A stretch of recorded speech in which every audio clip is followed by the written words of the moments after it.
نعم، بدأت.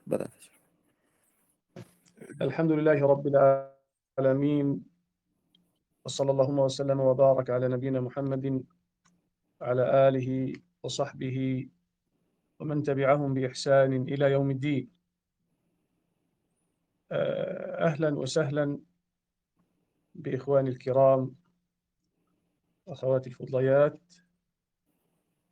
في درس جديد من دروس اللغة العربية. Bismillahirrahmanirrahim. Урматтуу шейх хафизахуллаху тааля, Аллах таала сактаган болсун. Айтат, Аллах таала мактоолор деп жана пайгамбар саллаллаху алейхи вассалам салаваттарды айткан соң айтат: урматтуу агалар жана эжекелер, бүгүнкү жаңы сабакка кош келиңиздер дейт. كنا قد أخذنا من قواعد القراءة والكتابة في اللغة العربية الحروف وكيفية رسم الحروف، وعرفنا كيف ترسم الحروف في أول الكلمة وفي وسط الكلمة وفي آخر الكلمة، وتعرفنا أيضا على الحروف التي تستقر على السطر، التي يرتفع منها شيئا أعلى السطر، التي ينزل منها شيئا أسفل السطر، ومرت معنا الحركات الثلاث. تفضل. Урматтуу шейх айтат, буга чейин биз араб тилин жазуу боюнча деген эрежелерди алган болчубуз дейт. Араб тилинин тамгалары кандай жазылат, кандай жазылыш тууралуу, жана андан соң араб тили тамгалары сөздүн башында, сөздүн ортосунда, сөздүн аягында кандай жазылат, ошондой эле линиянын үстүндө жазылабы, линиянын астында жазылабы, ошого байланыштуу болгон жазуунун эрежелерин тууралуу буга чейинки сабактарда өткөн элек дейт. وأخذنا الحركات الثلاث وعرفنا أن الحركات الثلاث ضد السكون، فهناك حركة ترفع لأعلى وهي المقصود بها الفتحة ومعناها أن تفتح فمك عند قراءة الحرف، وحركة تكون لأسفل والمقصود بها كسر الفم بنطق الحرف، وحركة تكون للأمام واسمها الضمة والمقصود بها ضم الشفتين للأمام عند إرادة النطق بالحرف. Жана айтат, ошондой эле дагы биз үч араб тилиндеги үч харакат тууралуу дагы теманы алган элек дейт. Бул эмне сүкүндүн карама каршылыктары деп айткан элек. Эми үч харакат бар деген болчубуз. Биринчи фатха харакаты деген мааниси деген эмне экен? Ушул тамганы айтып жатканда сен оозуңду ачып ушул тамганы чыгар деген түшүнүк деген. Андан кийин касра, а деп мисалы чыгарасың. Андан кийин касра дегенде сен деген оозуңду деген сындырып деген ылдыйга көздөй сындырып ушул тамганы айткың дегенде мисалы и деп чыгат. Ошондой эле анан домма деген оозуңду жанагындай в трубочку деп складывать этип жанагындай ириндериңди бириктирип туруп анан айтканыңда эмне бул жанагындай домма у деген харакат чыгат деп үчүнчүсүн алган элек. واليوم بإذن الله سبحانه وتعالى الدرس سيكون عن شيء قريب من الحركات الثلاثة، من حركة الفتحة والكسرة والضمة. ودرسنا اليوم يسمى الحروف الممدودة أو حروف المد الثلاثة. Эми бүгүнкү ала турган сабагыбыз дейт мына ушул үч харакатка өтө жакын болгон, ошого дагы окшошуп кеткен бир сабакты алабыз дейт бүгүнкү темабыз дейт.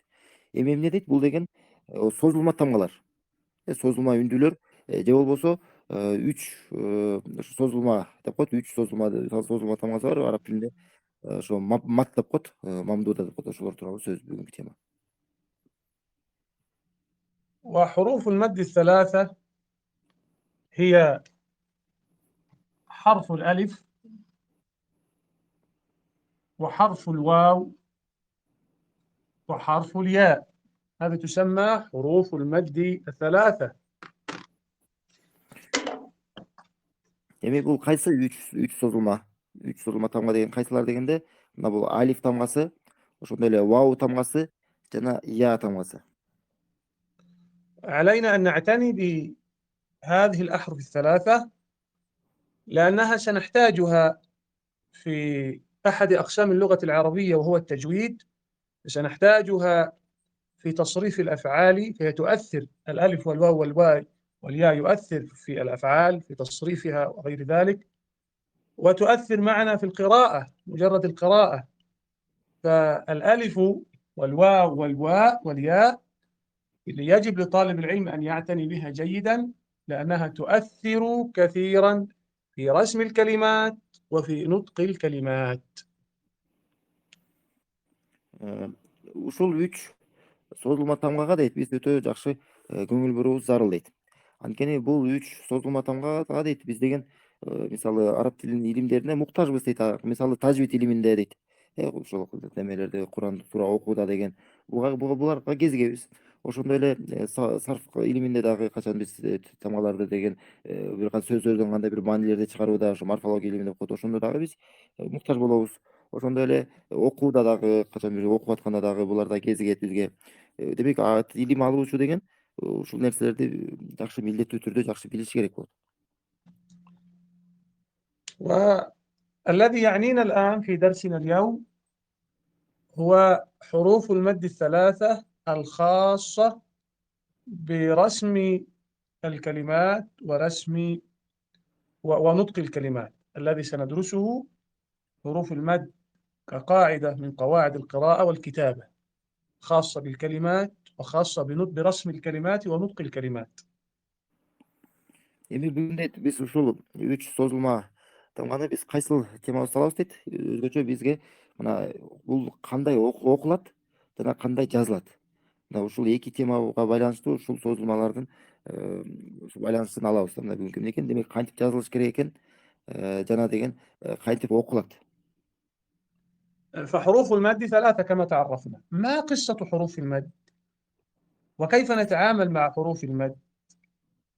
وكيف نفرق بين حرف المد والحرف الآخر عندما يكون الألف، متى يكون حرف مد ومتى لا يكون حرف مد؟ هي ليست على الدوام حرف مد، بل هي في بعض الأحيان تكون حرف مد، وفي بعض الأحيان لا تكون حرف مد، تكون حرف عادي. Эми бул жакта дейт, эми бул 3 созулма тамгаларын дейт.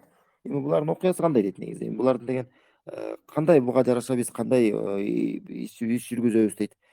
Кандай буларды дейт, ушу созулмаларды башка жөнөкөй эле созулма эмес болгон тамгалардан кантип айырмалап билебиз. Мисалы карасаңыздар, булар деген мындай болуп атат да. Бул жакта созулма болуп калат дедик. Бул 3 айттык, эмне дейт? 3 созулма тамга деген бул деген өзү бизге созулма үндүүлөрдү берет. Ал эми муну созулма бербей турган жөнөкөй эле ушул 3 тамга өзүнчө эле созулма жок болуп келгени менен биз кантип айырмалап биле алабыз? فليست الألف والواو والياء على الإطلاق تكون حروف مد، بل لا بد من شروط حتى تكون حرف مد. أولا، معنى المد هو مد الصوت، مد الصوت عند القراءة. حروف المد أو حرف المد ما هو؟ مد الصوت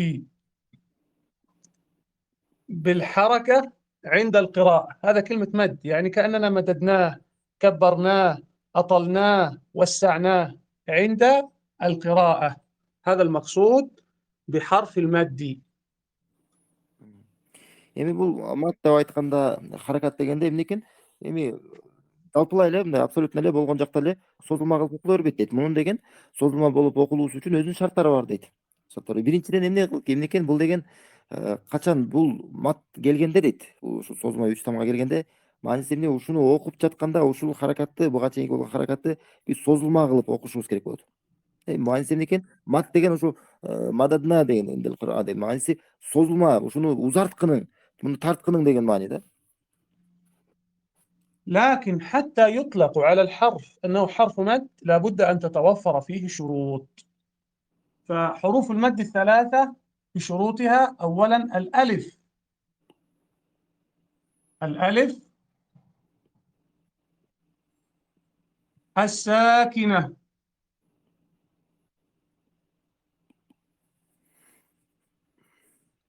الساكنة، المفتوح، المفتوح ما قبلها.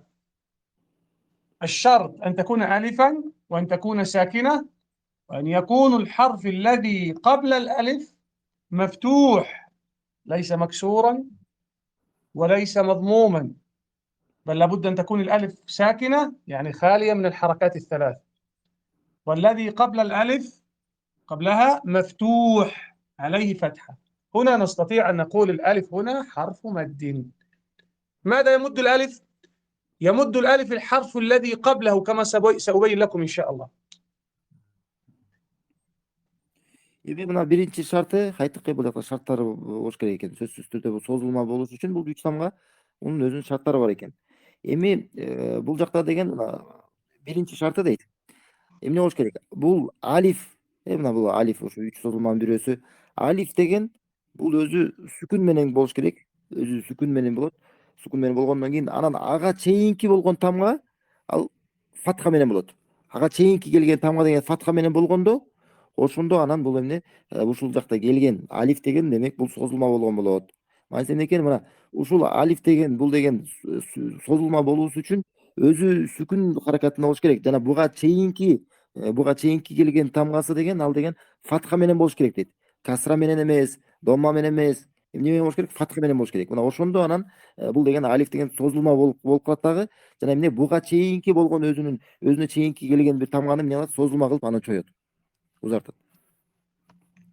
يظهر معنا الآن مثالان. المثال الأول قال فاز، فهي ألف ساكنة مفتوح ما قبلها، القاف عليها فتحة، إذا أستطيع أن أقول أن هذه الألف ألف مد.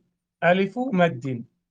لماذا؟ لأنها ساكنة وما قبلها مفتوح. فاز هذه ألف ساكنة، ما الذي جعلها ساكنة؟ ما الذي جعلها ألف مد؟ ما الذي جعلها ألف مد؟ أنها ساكنة وما قبلها مفتوح، فتحققت فيها الشروط أنها ساكنة وما قبلها مفتوح، فاستحقت أن تأخذ لقب أنها ألف مد. Мына могу эки мисалды карасаңыздар. Мына биринчи сөз мына каля деп турат. Каля деген айтты деген сөз.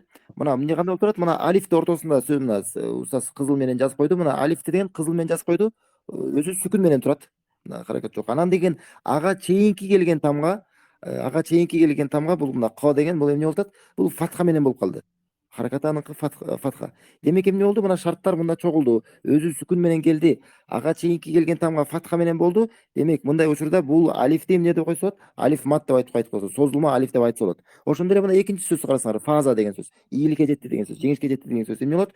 Мына мында дагы алиф мына өзү сүкүн менен болуп атат.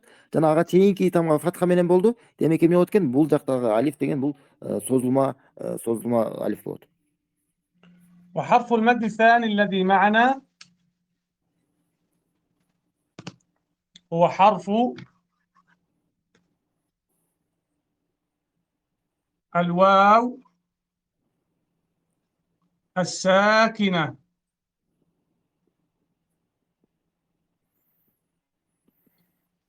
المضموم ما قبلها. هذا الحرف الثاني حرف الواو، والحرف الأول من حروف المد الألف الساكنة مفتوح ما قبلها، والحرف الثاني حرف الواو الساكنة المضموم ما قبلها. Эми экинчи шарт болсо деген мына экинчи бул тамга менен байланыштуу эмне? Аль-вау тамгасы. Аль-вау эмне болуш керек экен? Бул өзү буга чейинки деле, фатха сыяктуу, алиф сыяктуу деле бул сүкүн менен болуш керек өзү. Жана буга чейинки келген, ушу вауга чейинки келген тамга деген домма менен болуш керек. Домма харакаты менен болуш керек. فالألف ساكنة مفتوح ما قبلها، والواو ساكنة لكنه مضموم ما قبلها، مثل كلمة شهود هذه مثلا.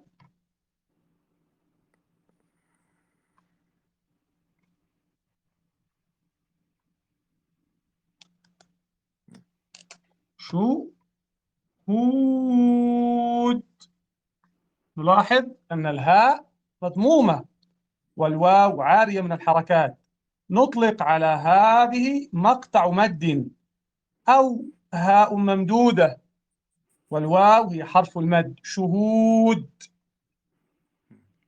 Ebi mına bu demek evindeki mana fatha degen ali bu deme alif degen özü sükun boş gerek jana çeyinki tamga fatha menen boş gerek dedik. Ошондой эле ал вау деген өзү сүкүн менен болуш керек, харакат жок болуш керек. Жанага чейинкиси бул домма менен болот дейт. Анан бул жакта мына мисал келтирди. Мына шухут деген сөз, күбөлөр деген сөз. Шухут дегенде мына карасаңыздар мына ха деген тамга мына ву болуп өзүнүн үстүндө деген домма харакаты турат. Жана андан кийинки келген вау тамгасы бул жакта мына харакаты жок сүкүн менен болуп турат. Демек эмне ушул ху деген жакта эмне созулма окулат. Демек кандай болуп калат экен? Шухуд болуп окулуп калат. والحرف الثالث الذي معنا هو حرف الياء. حرف الياء أيضا فيها قريبة من هذه الشروط. الياء الساكنة، المكسور ما قبلها.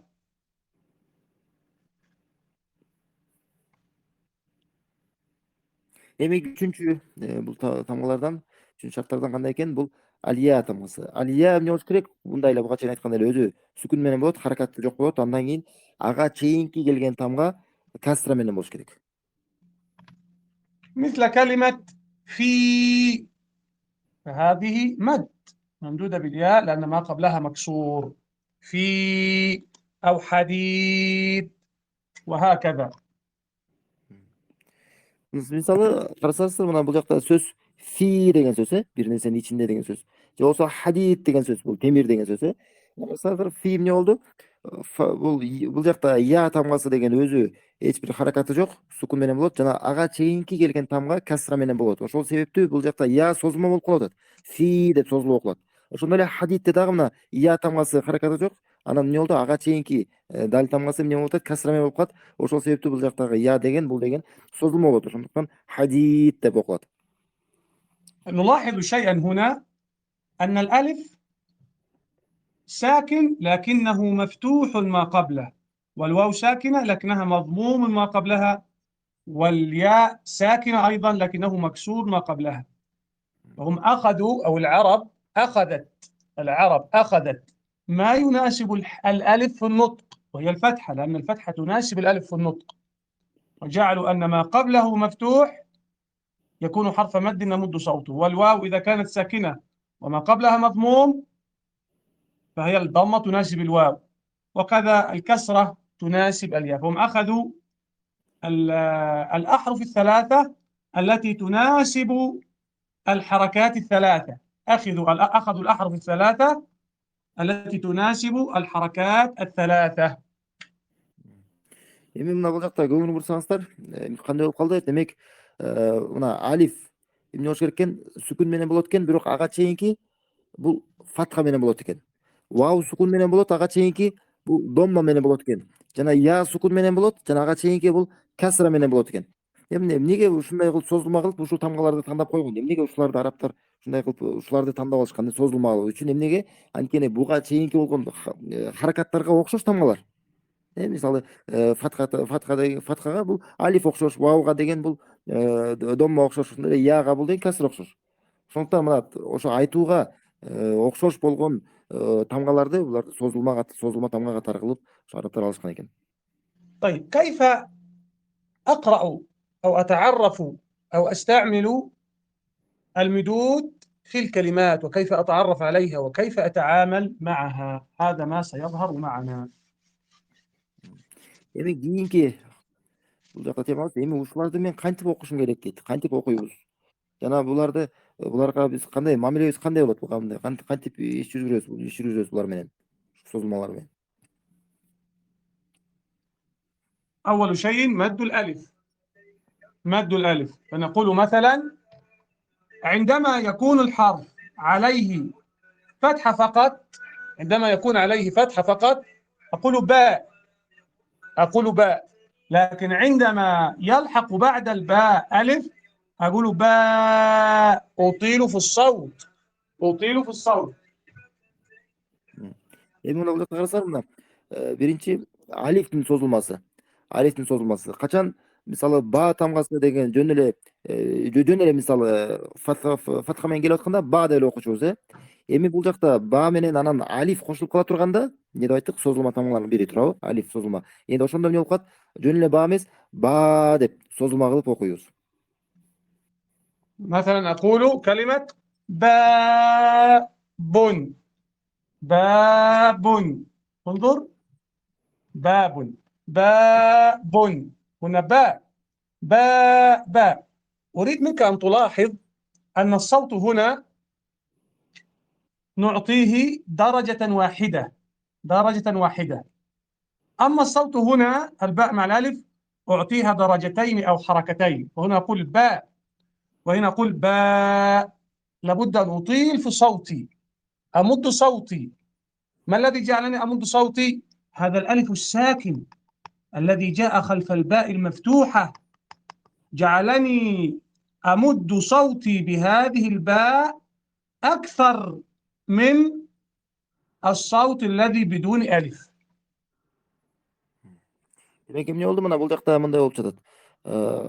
Мисалы бул жакта мисалы бабун деген сөз, эшик деген сөз. Бабун деп окулат.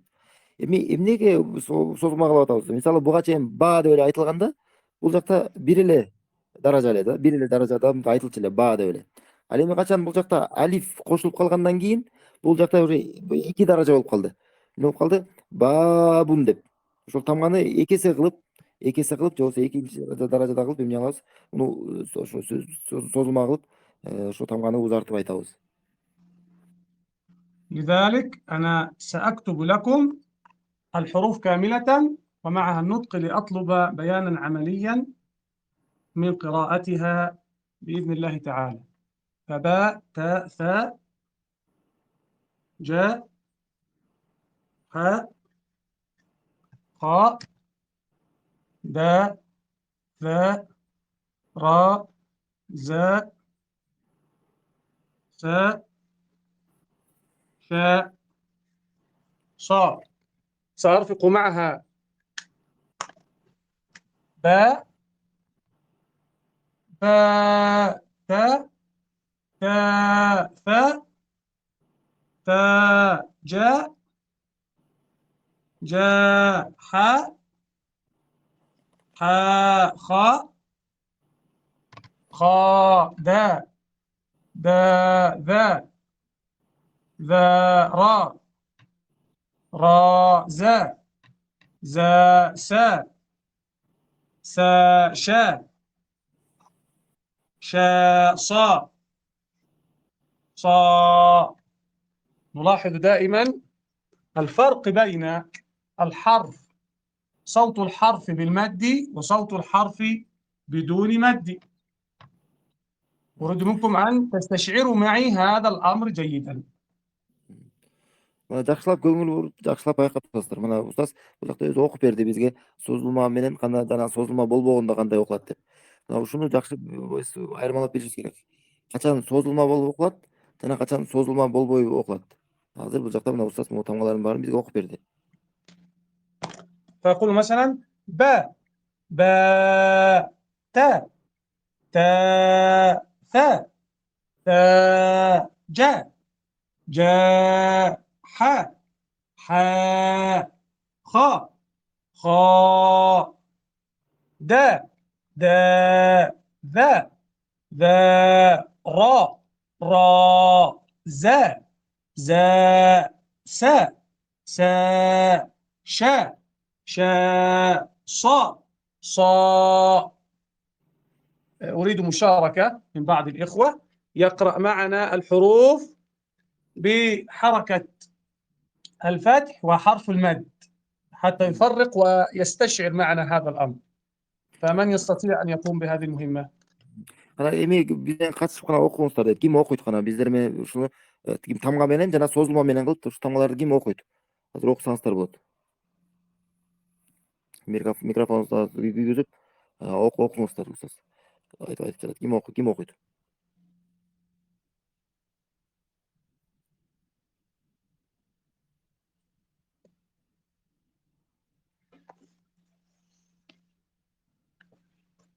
mikrofonu kuyusur Muslim ya şekilde.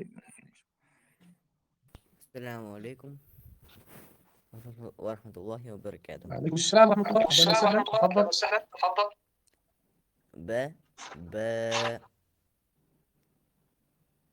ب ستقرأ ت لا ستقرأ هذه بصوت قصير وهذا بصوت طويل. تقول باء ب ب ت ت ث ث ج ج ح ح خ خ د د ذ ذ را را ز ز س س ش ش ص ص بارك الله فيك. طيب، بارك الله فيك. من يستطيع معنا أن يشارك أيضا؟ Daha kim okuydu?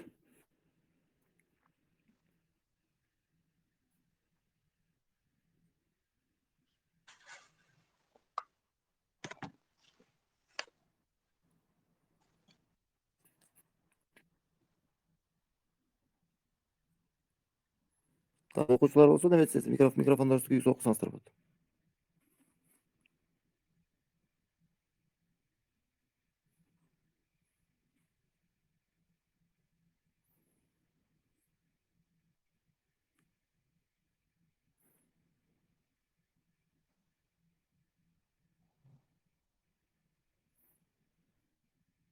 طيب، إذا يعني كان لا أحد ليس مستعد للمشاركة الآن فلا بأس، نكمل درسنا. Eğer de okuğanğa dair emes bolsaňızlar meyli anda ulan törelli, safty ulan törelli. نأخذ بعض الكلمات التي فيها مد بحرف الألف، نتعود على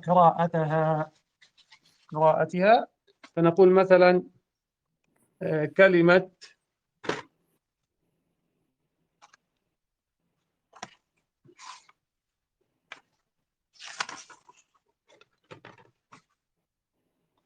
جامع.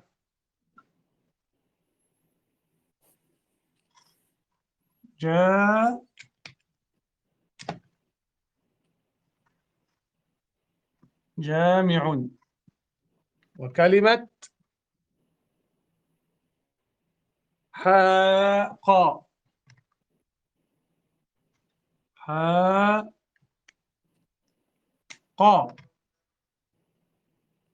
حاق. وكلمة بالا. وقالا. تلاحظون أنني هنا أمد في الصوت. جامع، حاق، بال، قال. أمد في الصوت هنا. Bul jakta mına söz öde misallardy keltirip жатatjak. Gösterýär mına şu ne tam şu biz aýtyp jatkanda bul ünübüzdi uzartyp aýtat ekенбиz. Tam gana uzartyp aýtabыз. Misal bu ýaktan net jami'un dep, haqqa dep, bala dep, qala dep. Görsüňiz şular ne sozulma bilen aýtylat. وهذا المد من ضمن الأشياء يسمى مد طبيعي. مد طبيعي، لأن هناك مدود أخرى غير طبيعية ليست معنا تمد بأكثر من هذا الصوت. يعني هذا حركتين، مده بمقدار حركتين. هناك مد 4 حركات وهناك مد 6 حركات، لكن هذا مد طبيعي لازم على القارئ أن يمده بحركتين. فلا يجوز الإنسان يقول جامع، يقول هذا قراءتك خطأ، لابد أن تقول جامع. ولا يجوز للإنسان أن يقول حاق، نقول له خطأ، لابد أن تقول حاق. ولا بال، لابد أن تقول بال. ولا قال، لابد أن تقول قال. وهكذا مد لازم، لا يجوز للإنسان أن يتخلف في قراءته. Eme mına bular deyt, mına uşul jakdagy sozulmalar, bular jölüne tabiiy dep goýt, maddun tabiiy dep aýtylat. Jönököyle жөнөкөй созулма деп айтылат. Манысы кандай? Бул эки харакаттай болуп, мисалы эки тамгадай болуп созулат дейт, мисалы эки тамганын өлчөмүндө. Анткени эмнеге айтып жатабыз? Анткени кээ бир башка дагы ушул созулмалардын түрлөрү бар. Ал жакта мисалы 4 тамгага созулгандар бар, же 6 тамгага созулгандар бар, 6 харакат. Ошо бул болсо мына жөнөкөй эле. Бул жөнөкөй эле ушул созулма болот. Могул жакта мисалдар эң жөнөкөйү бул экиге созулат. Анан мисалы бул жакта анан сөзсүз түрдө лазим дейт. Бул сөзсүз түрдө, милдеттүү түрдө бул созулма болуп айтылышы керек могу тамгалар. Мисалы жамиун деп айтылып турат. Жөн эле жамиун деп айтып койгон болбойт. Бул ката болуп калат. Башка сөз болуп калат. Же болбосо мисалы хакко дегенде хакко деп айтып койсо дагы болбойт. Же мисалы бала деп, же кала деп. Эмне сөз түрдө мына бала деп, же кала деп созулма кылып айтуусу тийиш. هذا بالنسبة لمد المد بالألف، هذا بالنسبة للمد بالألف. وتأتي كلمات أخرى كثيرة مثلا كجدال وحبال ونبال وهكذا، هذه أيضا كلمات فيها مد بالألف. يسمى مقطع صوتي، المد هذا يسمى مقطع صوتي ومقطع كتابي. يعني عندما تأتيني كلمة مثلا وأنا أقرأ كلمة فيها مثلا عذاب،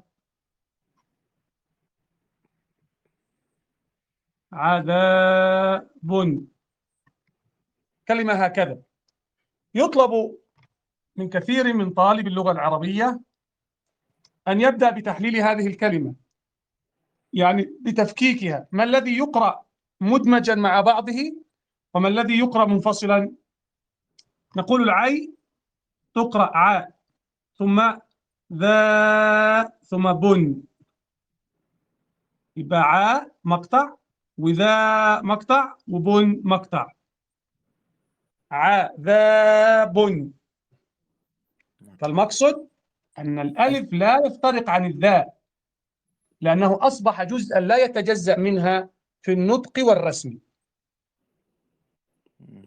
Эми бул жакта мисалы көрүсүңөрбү? Мына ушундай мисалдарда сөздөрдө келип кезигишет көп эле, мисалы жидар деген сөздөр, мисалы хибал же нибал деген сыяктуу. Ошондой эле мына маңдайдарда мисалы сиз назарыңыздарда мына сөз турат.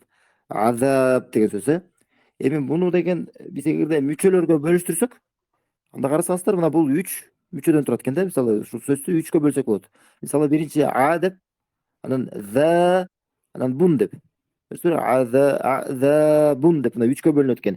Эми мына ортосундагы мына бизге созулма келген бул жагы деген мүчөсү карасаңыздар, бул деген ушул созулма деген ошо эмнени узартып жаткан болсо, ошонун эле бир бөлүкчөсүндөй эле болуп калды дейт. Ал менен бирге эле болуп калды. Андан өзүнчө бөлүнбөйт. Эмне болуп калды? Ага чейинкини узартып жана ал менен эле бирге болуп калат экен. ونقول هذا الكلام لأنه في اللغة العربية هناك حروف تندمج مع بعضها بعضا لا يمكن فكها، بل تكتب مع بعضها بعضا وتقرأ مع بعضها بعضا. منها حروف المد الثلاثة مع الحرف الذي قبلها، ومنها الحرف الساكن مع الذي قبله، فهذه لا تنفصل. ومثل الألف واللام الذي يلحق في أول الكلمات، فهذه كلها أمور لابد أن تنطق مع بعضها البعض وتكتب مع بعضها البعض، التي المقطع الساكن ومقاطع المد هذه حروف لا تنفصل بحال من الأحوال، وإن شاء الله سنلقي عليها مزيد ضوء عندما نأتي إليه. Мен бул жакта көрсөтөм мына ушул демек кайсыны узартып жаткан болсо, ошонун эле сөзсүз ушу милдеттүү бир мүчөсү бөлүкчөсү болуп калат экен. Маанисинде ал менен бирге эле айтылат дагы, бирге эле жазылат. Демек араб тилинде ушундай кээ бир ушундай тамгалар бар экен, ушундай биригип кала турган. Мисалы ушуларды айттык, мына созулмалар. Ошондой эле ал, мисалы ар бир сөздүн башындагы мына алиф жана лам келет, ал деген ал дагы бир эле айтылат. Дайыма ушундай бирге келе турган ушундай сөздөр бар экен. عندنا هنا صورة لعلها تكون واضحة، ما أدري هل هي واضحة أم لا. نعم الآن واضح يا شيخ. فيها باء تاء ثاء جاء حاء، فيها الحروف كلها، إن شاء الله سأرسلها لكم حتى يسهل عليكم بإذن الله. Мына маңдайда көрүп турсаңыздар, мына тамгалар, созулмалар менен бул сүрөттө да иншалла жеңил болуш үчүн мен жөнөтүп коем дейсиз. كده انتهينا من مد الألف. الكلام الذي قلناه في مد الألف هو نفس الكلام الذي سيقال في مد الياء ونفس الكلام الذي سيقال في مد الواو مع اختلاف بسيط سأوضحه الآن. Биз ушул менен алиф созулма тамга тууралуу бүтүрдүк. Эми ушундай эле сөз дейт. Качан биз азыр я созулма я тамгасына келгенде же созулма вау тамгасына келгенде мына ушунтип эле ушул эле сөз дейт. Бирок кээ бир майда айырмачылыктар бар дейт. نفس الطريقة المد بالواو مثل مثلا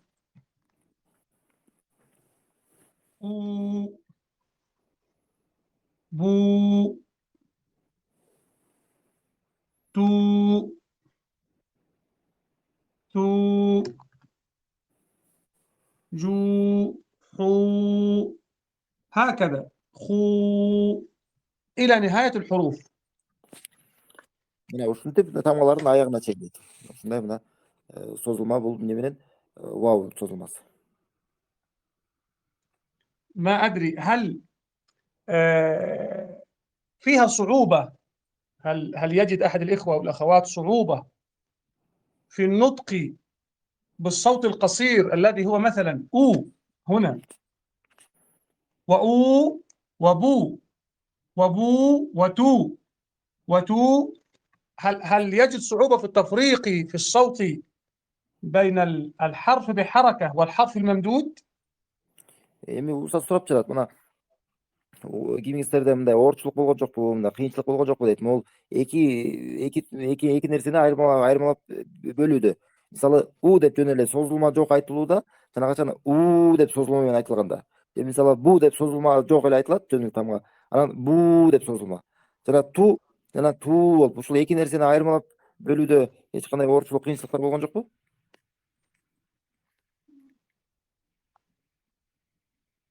أو عنده سؤال مثلا يطرحه في وسط الحلقة لا بأس بذلك. يريد أن يستفسر عن شيء. Ушул жерде сурооңуздар болгон болсо, мына буга чейинки мына тема менен бир айтсаңыздар болот, мына ушул жакта түшүнбөй атсаңыздар бир нерселерди.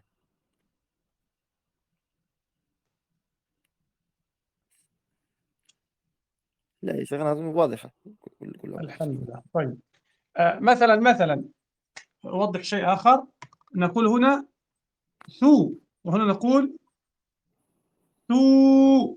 ما الذي جعلني أقول ثو؟ هذه الواو جعلت الثو هذه أو حرف الثاء هذا طويلا في نطقه بالضمة.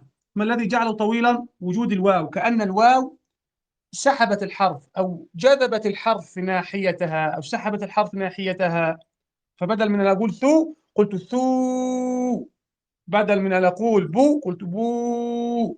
ما الذي أثر في الطول؟ وجود الواو الساكنة، وجود الواو الساكنة بعد حرف مدموم. وما الذي أثر في ثاء وجود الألف الساكنة الذي قبلها مفتوح، فهذه هي التي أثرت في الثاء فأطلنا النطق بها أطلنا النطق بها. Эми мына карасаңыздар, дагы мисал суу деп айтабыз, суу деп эле созулма жок. Эми муну созулма кылып, эмне созулма кылып коет? Эмне буга таасир этет? Мындан кийин келе турган вау тамгасы, харакаты жок болгон вау тамгасы келсе, мына сукун менен, бул деген эмне болот экен? Буга чейинки келген тамганы аны тартат дейт. Мат деген эми тартуу, созуу, сухиба деген өзүн тартып, узартып салат деген мааниде да. Узартып ошол ваудун баары мына ушул жакта тургандыгы буга чейинки келген сууга деген эмне болду? Таасир этип, аны созулма кылып койду. Суунун ордуна ошол себептен эмне болуп калды? Суу болуп калды. Ушул эле сыяктуу мисалы буга чейин айтып атканбыз, эмне са болгондо. Ал жака алиф кошулгандан кийин эмне болуп калган? Са болуп ал созулма кылып коюп аткан ушул алиф. هناك خطأ يقع من كثير من الطلبة عندما يقرأ مثلا هذه الكلمة هكذا، يقول باب فيعيد قراءة هذا الألف. هذا الألف لا يقرأ، هذا الألف اندمج مع الذي قبله في الفتحة. وكذلك الواو هذا يقول ثور مثلا، يقول ثور، لا، هذه الواو اندمجت في الحرف الذي قبلها، فلا تعيد قراءة هذه ولا تعيد قراءة هذا، لأن هذا دخل في هذا، أو أن هذا كأنه ليس موجود، كأنه علامة فقط يرشدك إلى أن تطيل الصوت في هذا المكان. وهذه الواو كأنها ليست موجودة، وجودها فقط يرشدك إلى أن تطيل الصوت، فلا تعد قراءتها مرة أخرى بعد قراءة الحرف بالمد الذي قبلها. Эми мына кээ бирде ушундай окуп аткан адамдар катага мына түшүп калат дейт. Кандай болот дейт. Мисалы, бул жакта мисалы баабун деген мына сөз. Баабун деп жазылып турса, алар мынтип айтышат дейт. Баабун деп. Ушул алифти мына өзүнчө да окуш керек деп ойлошот да. Өзүнчө кайра бөлүп окуп коет. Жок дейт. Бул алиф кайра өзүнчө окулбайт дейт. Бул буга чейинки тамганын бөлүкчөсү болуп калды да. Буга чейинки тамга менен эле бирге окулуп кетти дейт. Же мисалы башка тамга, башка мисалы суурун деген. Кээ бирлер бул жакта эмне? Мисалы суварун деп ваны дагы өзүнчө окуусу келет да. Жок, бул вау дагы бул созулма болуп келгенден кийин бул жөн эле созулма экендигинин бул белгиси. Өзүнчө кайра тамга болуп окулбайт. Бул жакка келгенден кийин болду эмне экен? Бул созулма болуп буга чейинки тамга менен эле бирге эле окулуп кетет дагы. Кайра өзүнчө тамга болуп бул окулбайт. إذن ما قلناه في المد بالألف والمد بالواو ينطبق تماما على المد بالياء، ينطبق على المد بالياء نفس الطريقة، ينطبق على المد بالياء. فعندما أجد ياء ساكنة وما قبلها مكسور أطيل صوت الحرف الذي قبل الياء بالكسرة. مثلا عند كلمة شديد. Эми бул жакта ушундай эле так эле ушундай жол менен так эле ушундай сөз кайсыл эмне созулма алия келгенде так эле ушул сөздү айтабыз дейт да. Так эле ушундай жол менен. Качан алия келгенде ага чейинки тамга бул касра менен болгондо эмне кылат экен? Ошол касра менен келген буга чейинки тамга созулма болуп айтылып калат.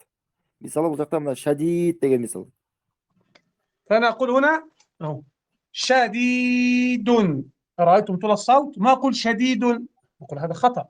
شديد بين يدي عذاب شديد، شديد بين يدي عذاب شديد، لا أقول شديد. شديد.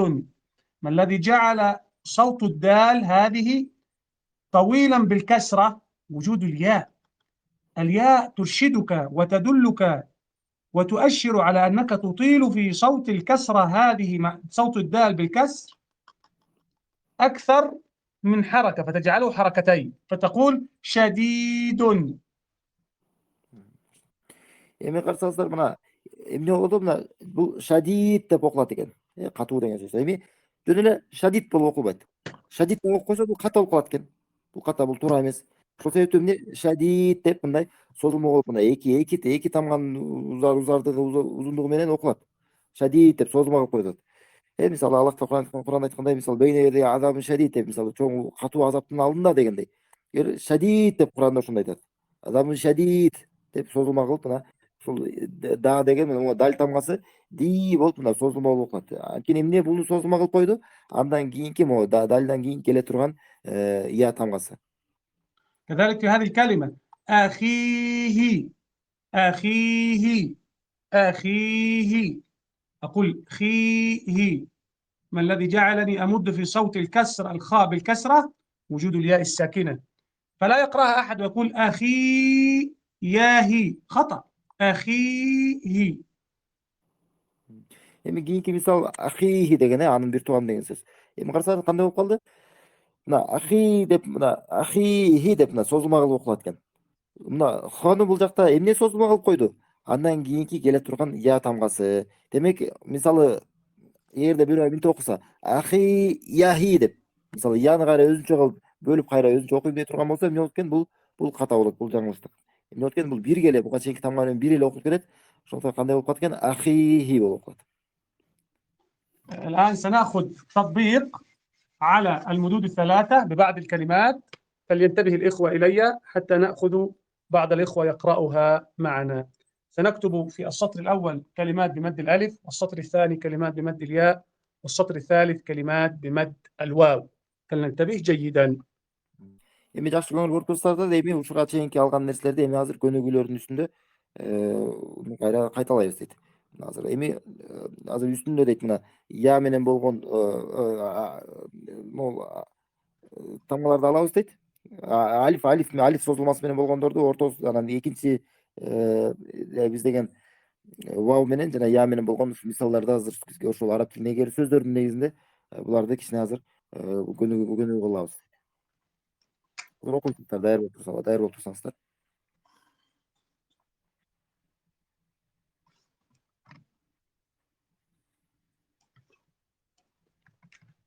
لعل الخط يكون واضح يا شيخ أمشي. نعم شيخنا، واضح سيدي.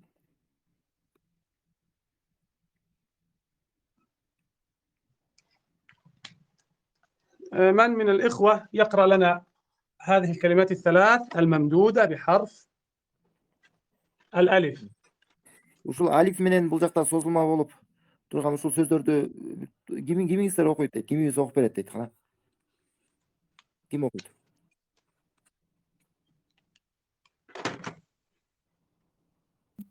يجاف لا، هذه ليست جاء، هذه خاء. يخاف أحسنت. جدالا أحسنت. أراد ممتاز، جميل. ابقى معنا حتى تقرأ. Кетпей тур дейт азыр.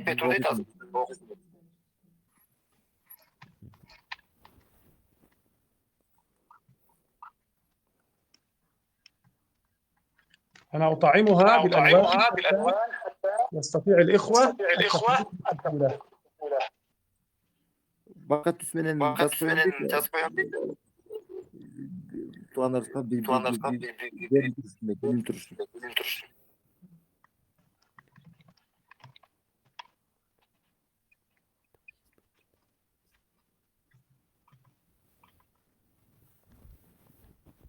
هذه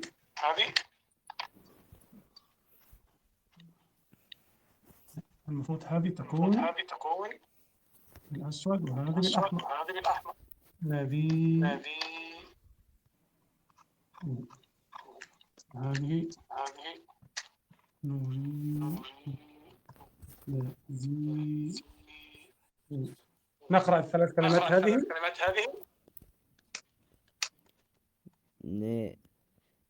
ننير هذه ليست ناء.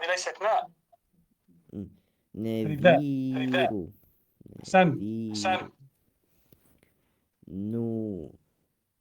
نريد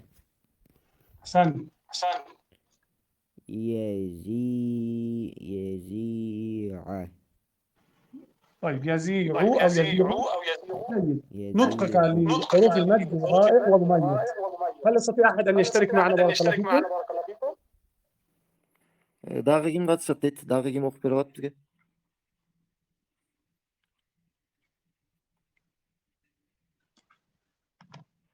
Микрофонуңуздарды күйгүзүп окуп берсеңиздер болот.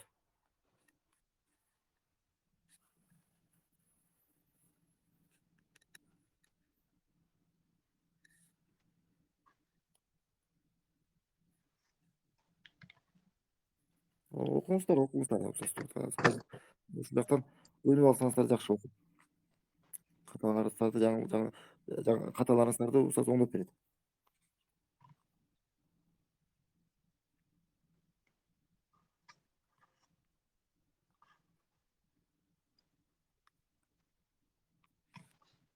وهذه صدور بروح.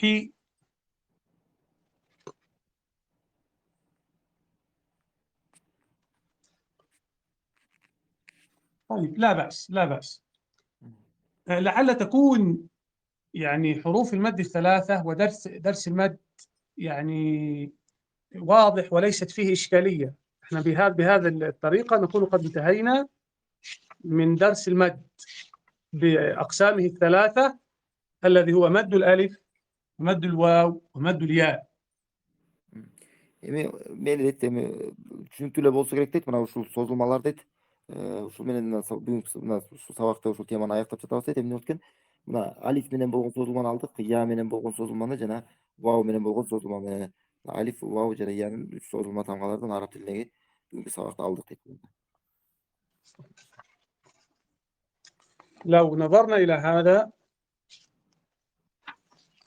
البيان العملي هنا لعله يكون واضح.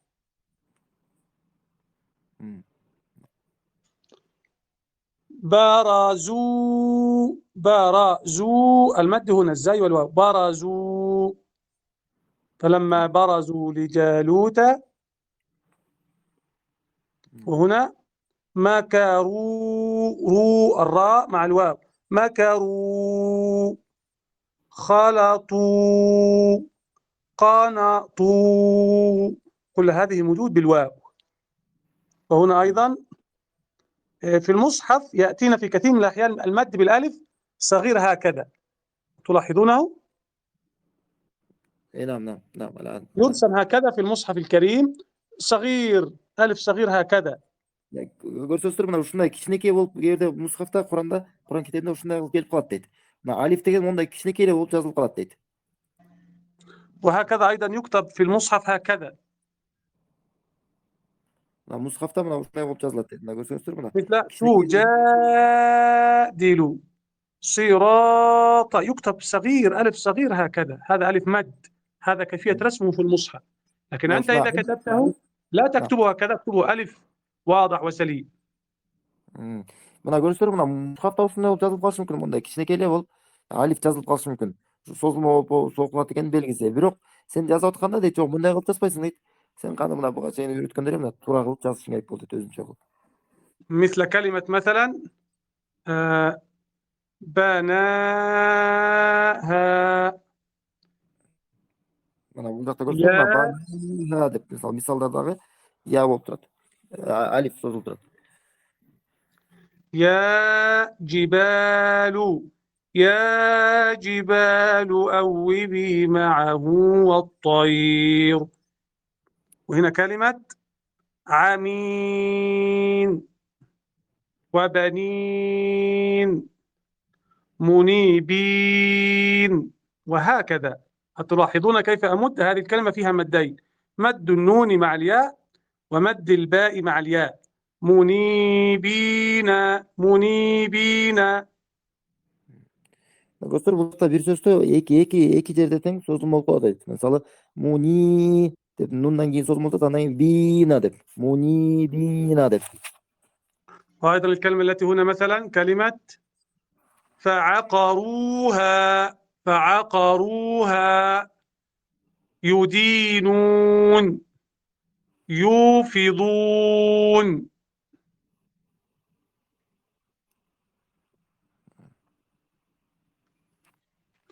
هذه الصورة إن شاء الله سأرسلها لكم، وأريد منكم بإذن الله تعالى أن تقرؤوها وتظهروا فيها المد، سواء كان مد بالالف أو الواو أو الياء، لنتأكد أننا أتقنا هذه القاعدة من قواعد القراءة والكتابة، وهي قاعدة حروف المد الثلاثة.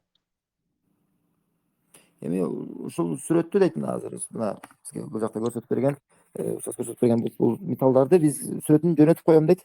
Жана сиздерден дагы дейт, үмүт кылабыз дейт, сиздер дагы ушундай видео жаздырып дейт, алдыгы сүрөттөрдү ошол көнүгүүлөрдү окуп, видеого жаздыртып анан силер кайра жөнөтүп коюңуздар дейт. Биз ошо тактап билишибиз үчүн дейт, тастыктап алыш үчүн бул теманы, бул эрежелерди түшүндүкпү же түшүнгөн жокпузбу билип алыш үчүн сиздер дагы ушул сиздерге тапшырма.